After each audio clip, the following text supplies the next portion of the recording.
First thing we need to do is to remove the negative battery cable from the battery. And once we do that, we want to remove this column cover right here. And if we look underneath here, we will see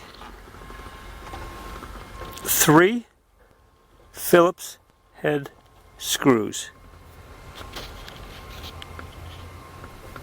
Where are they? 1, 2,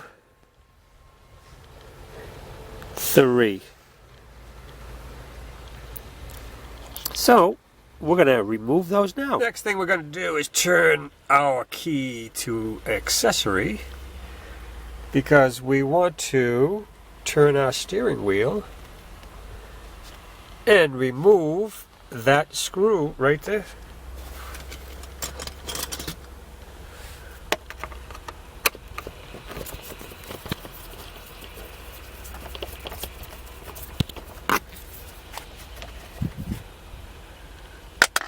Okay.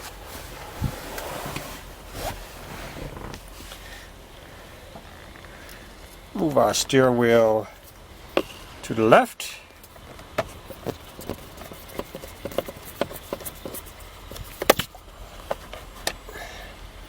Remove that. Now that we get those screws out of there,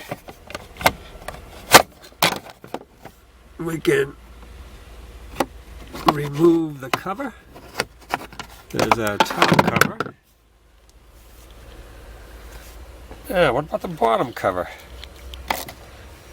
I think our tilt control needs to be tilted down. Yes, it does. Okay.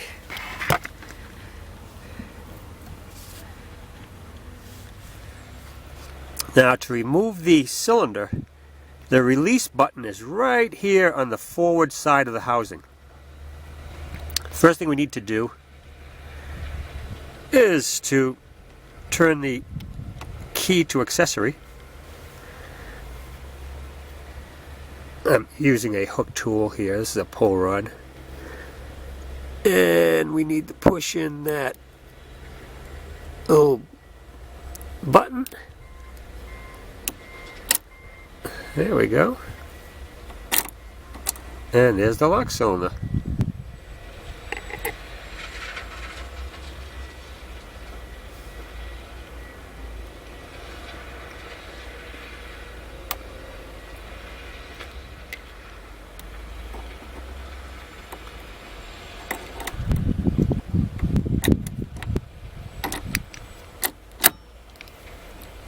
Okay, so that's it.